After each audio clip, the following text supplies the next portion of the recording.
Ainda tem gente por aí discutindo se as mudanças climáticas são reais ou não. Mas sabe quem já decidiu essa questão faz tempo? O mercado. Ele não debate, ele lucra. As seguradoras, por exemplo, estão apagando inteiros códigos postais do mapa, simplesmente porque essas áreas ficaram caras demais para garantir. Fundos bilionários compram direitos sobre a água como se fosse ouro líquido. As gigantes da energia se vestem de heroínas, jurando que agora querem salvar o planeta. E os governos? Bem, eles não estão apenas tentando combater o aquecimento global, estão negociando com ele. Porque em algum ponto entre o desespero e a política, alguém percebeu o óbvio. Essa não é só uma crise, é uma oportunidade gigantesca, uma oportunidade que vale trilhões. Bem-vindo ao Atlas Financeiro, o espaço onde dinheiro, poder e história se cruzam e onde nada é tão simples quanto parece. Por mais de 2 séculos, a mesma força que ergueu impérios também os levou à ruína. A energia. Foi o carvão que impulsionou o domínio britânico. O petróleo, por sua vez, sustentou o século americano. Toda grande potência teve sua riqueza amarrada ao que queimava para produzir. E, curiosamente, cada colapso começou quando esse combustível se esgotou, ou ficou caro demais para controlar. Por isso, quando alguém diz que a crise climática vai remodelar a economia mundial, não está exagerando, ela já começou a fazer isso. O que muda agora não é o fato de haver uma crise, mas o tipo de produto que ela gerou. Pela primeira vez, o caos virou mercadoria. A fumaça, as tempestades e até o medo, tudo isso se transformou em ativos negociáveis. Mas essa história começa muito antes de painéis solares e carros elétricos. Ela remonta ao século XIX, quando a Revolução Industrial transformou carvão em moeda corrente. Lá por volta de 1850, o Reino Unido produzia mais carvão do que o resto do planeta junto, alimentando fábricas, navios e colônias. Não era só uma revolução energética, era uma estratégia de expansão imperial. Cada tonelada de carvão que saía de Newcastle carregava junto mais 1 quilo de poder global britânico. Mas esse crescimento vinha com um preço. Que muita gente preferiu ignorar. Ainda no século XIX, alguns cientistas começaram a notar que a fumaça das chaminés não sumia no ar como mágica. Em 1896, o químico sueco Svante Arrhenius calculou que a queima constante de carvão poderia, com o tempo, aquecer o planeta inteiro. Ninguém deu muita bola. Durante boa parte do século XX, o aquecimento global não era visto como um problema ambiental. Era parte do modelo de negócios. O carvão foi substituído pelo petróleo, e esse novo combustível virou o coração dos impérios modernos. Desde a Standard Oil de Rockefeller, lá no início dos 1900, até o cartel da OPEP nos anos 70, quem controlava a energia controlava também o dinheiro, as guerras e até a política internacional. Só que no final da década de 50, um fato incômodo surgiu. Os próprios cientistas da Exxon previram com uma precisão assustadora que a Terra poderia aquecer de 2 a 3 graus Celsius dentro de um século se o uso de combustíveis fósseis continuasse no ritmo atual. Eles acertaram e esconderam. Afinal, é difícil vender medo quando o medo ameaça o seu produto principal. E é aqui que a história dá uma virada inesperada. Quando os governos finalmente abriram os olhos, lá pelos anos 90, eles não puniram os grandes poluidores, colocaram preço na poluição. O Protocolo de Kyoto, assinado em 1997, tinha como meta reduzir as emissões de carbono. Mas, na prática, acabou criando o primeiro mercado global de poluição. O sistema funcionava assim. Países e empresas receberam créditos de carbono, que eram basicamente permissões para emitir uma certa quantidade de gás carbônico. Se uma companhia poluísse menos do que o limite, podia vender o excedente para outra que poluísse mais. Era o capitalismo oferecendo sua própria solução para um problema ambiental, transformar o ar em ativo financeiro. No papel, parecia genial. Na prática, virou um jogo de especulação.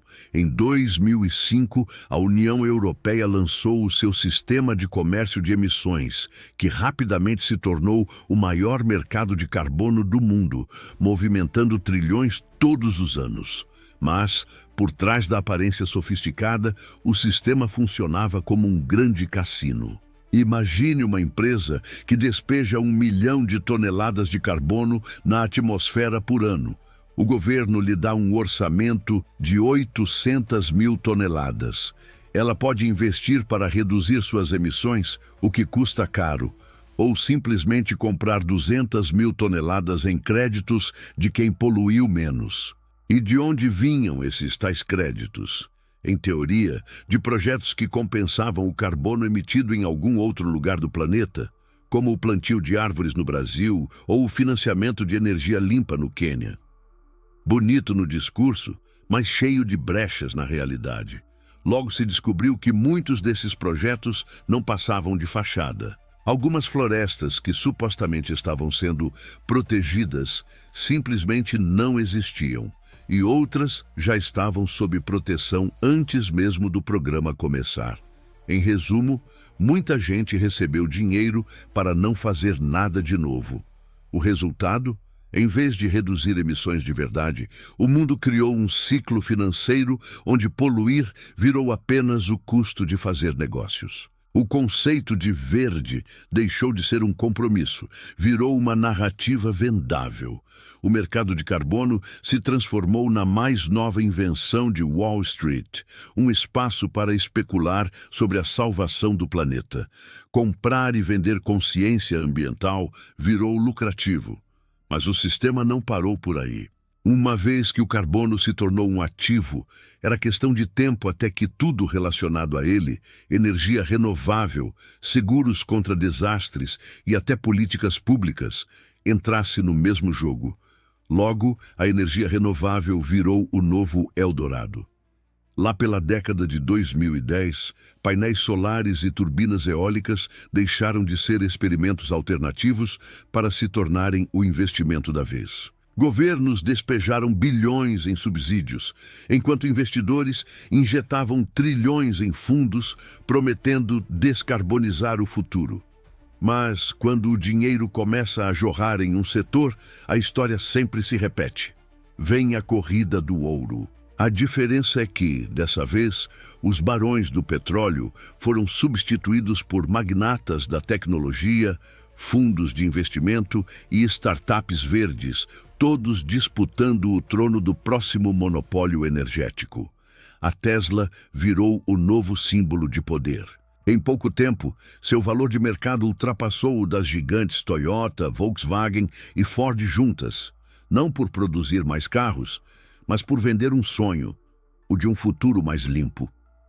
Nos bastidores, porém, uma nova disputa se formava. Era a corrida pelos minerais necessários para sustentar essa revolução verde. Lítio na Bolívia, cobalto no Congo, níquel na Indonésia, metais essenciais para fabricar baterias. E assim nasceu um novo império extrativista, tão sujo e desigual quanto o antigo. As minas cresceram, os trabalhadores sofreram e os países começaram a brigar pelo controle do que agora chamamos de minerais críticos.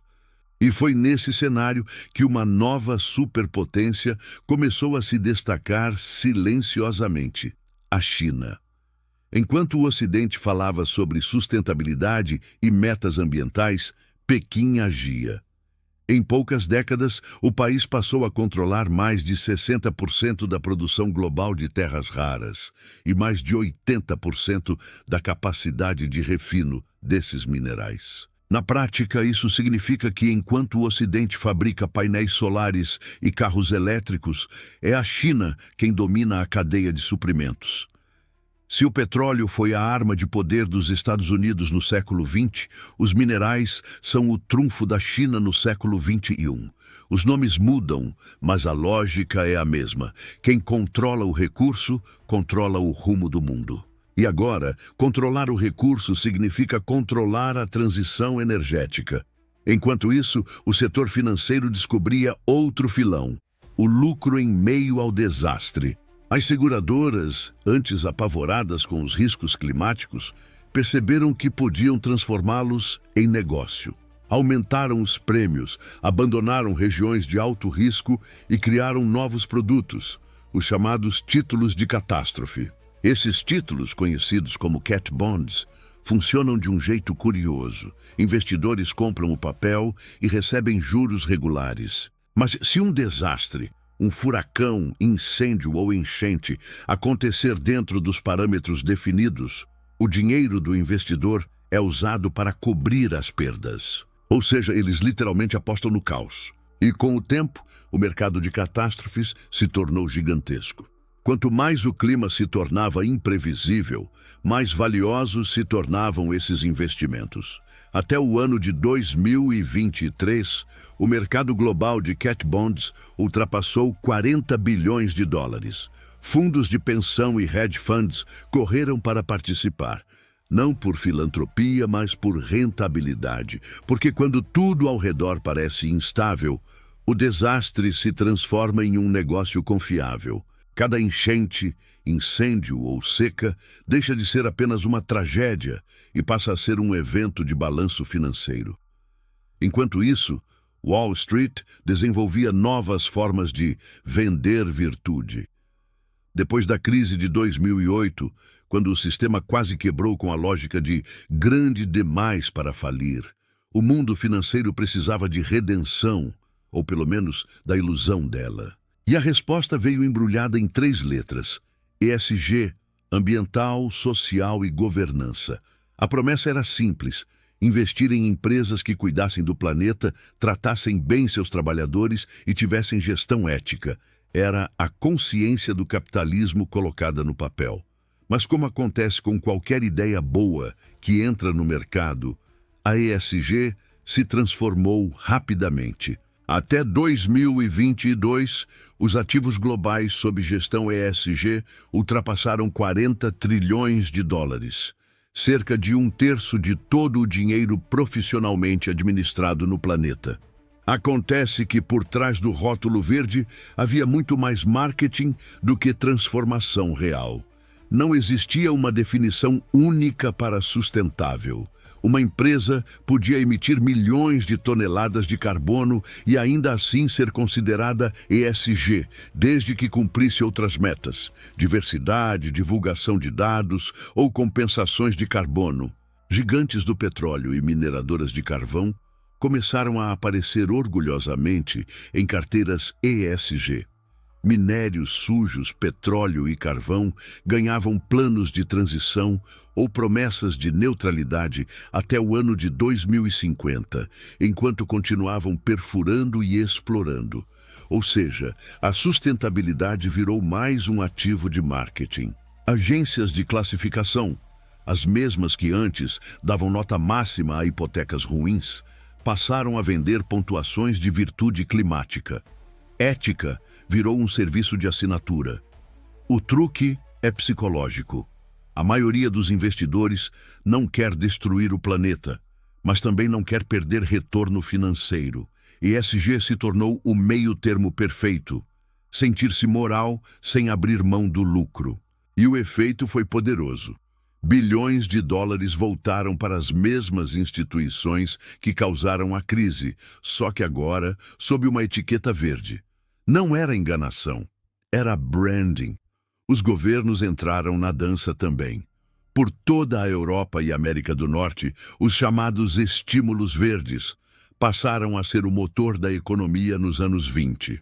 Só a Inflation Reduction Act dos Estados Unidos prometia mais de 370 bilhões de dólares em incentivos para clima e energia limpa. Oficialmente, a ideia era reduzir emissões. Na prática, era política industrial em escala planetária. Subsídios corporativos disfarçados de ação ambiental. Empresas não apenas corriam atrás de créditos fiscais, elas estruturavam modelos de negócio inteiros em torno deles. Cada fábrica de veículos elétricos, cada projeto de hidrogênio, cada planta de baterias vinha com um rastro de incentivos e lobby político. E quem saiu ganhando não foram os pequenos inovadores, mas os mesmos gigantes de sempre, agora com uma pintura verde nova. Enquanto isso, a narrativa da responsabilidade climática começou a virar moeda geopolítica. O mecanismo de ajuste de carbono na fronteira da União Europeia, basicamente uma tarifa sobre importações baseada na pegada de carbono, era vendido como justiça ambiental, mas também era a alavancagem econômica, protegendo indústrias locais enquanto taxava outros países em nome do clima. E a China, que há muito era apontada como vilã das emissões, virou a mesa a seu favor. Tornou-se a maior produtora mundial de painéis solares, turbinas eólicas e baterias para veículos elétricos, não para salvar o planeta, mas para dominar a cadeia de suprimentos. Os países ocidentais terceirizaram a produção e depois compraram a tecnologia por um preço alto. Mais uma vez, o poder imperial mudou de leste a oeste, mas agora sem guerra, apenas dependência industrial. No fim das contas, tudo gira em torno do controle da escassez. Seja crédito de carbono, minerais críticos ou patentes de tecnologia limpa, quem domina o gargalo controla o mundo. E a crise climática criou uma nova forma de escassez, não de petróleo ou gás, mas de estabilidade. Seguradoras pararam de cobrir regiões inteiras. Bancos passaram a calcular risco climático ao definir taxas de hipoteca. Fundos agrícolas apostam em terras resistentes à seca. Cada modelo de dados transforma desastre em retorno financeiro. O mercado não nega as mudanças climáticas, ele depende delas. Essa lógica fica clara quando vemos como o capital valoriza o futuro. Tradicionalmente, $1 amanhã vale menos que $1 hoje. No entanto, na economia do clima, quanto pior a previsão, mais valioso se torna o hedge. Direitos de água, terras agrícolas, imóveis em áreas mais altas, tudo se valoriza discretamente à medida que o risco é precificado. Alguns fundos chamam isso de alfa climático. O lucro extra obtido ao antecipar o caos ambiental. É capitalismo de desastre na forma mais pura. A ironia é quase poética. Por séculos, usamos a natureza como garantia para crescer. Agora estamos usando o seu colapso do mesmo jeito. Mas, claro, essa não é a primeira vez que o medo vira motor econômico. E a história repete o padrão. O medo sempre gera lucro. Durante a Guerra Fria, os orçamentos de defesa dispararam com a lógica da dissuasão. Lucro através da paranoia. Após os atentados de 11 de setembro, a indústria de segurança explodiu. Lucro através da vigilância. Hoje, a crise climática toca a mesma nota. Lucro através do apocalipse. O mercado não precisa resolver o problema. Ele só precisa que o problema continue rentável. Ainda assim, nem tudo é puro cinismo. Inovações reais acontecem. Painéis solares mais baratos, avanços em baterias, métodos mais eficientes de agricultura sustentável. Mas o sistema mais amplo garante que o progresso nunca siga uma linha reta. Assim que o dinheiro entra, a pureza perde espaço. Pegue o mercado voluntário de compensações de carbono como exemplo. Na teoria, ele permite que empresas e pessoas neutralizem suas emissões, financiando projetos verdes em outros lugares. Na prática, é um quebra-cabeça fragmentado e mal fiscalizado. Em 2023, investigações revelaram que mais de 90% dos créditos de carbono de uma grande certificadora eram basicamente inúteis. Florestas inteiras que deveriam absorver carbono já haviam sido desmatadas ou queimadas. E mesmo assim, as transações continuaram. Porque o que mantém esse mercado vivo não é a natureza, mas a crença, ou melhor, a ilusão de que compensar emissões funciona. Isso mantém empresas aéreas, gigantes do petróleo, techs e consumidores comprando tempo e, de certa forma, perdão. Essa é a verdade desconfortável sobre a economia do clima. Ela sobrevive da fé, não na natureza, mas na capacidade do sistema de se reinventar a cada crise. O segredo real: o capitalismo nunca desperdiça uma crise. Ele se adapta, empacota o problema e vende a solução, muitas vezes para as mesmas pessoas que o causaram. Não é conspiração, é continuidade. Quando o planeta queima, os ricos não entram em pânico. Eles investem. Um bilionário constrói um bunker na Nova Zelândia. Um fundador de tecnologia compra terras na Patagônia. Bancos lançam linhas de títulos de resiliência. A mensagem é clara: sobreviver virou um produto premium.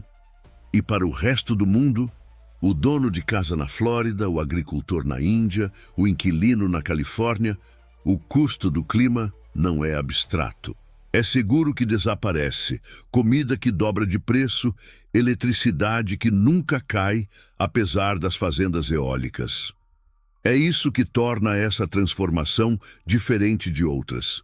A economia do clima não separa o mundo entre vencedores e perdedores. Separa entre quem pode se adaptar e quem não pode. Crises não criam ganância, elas a revelam.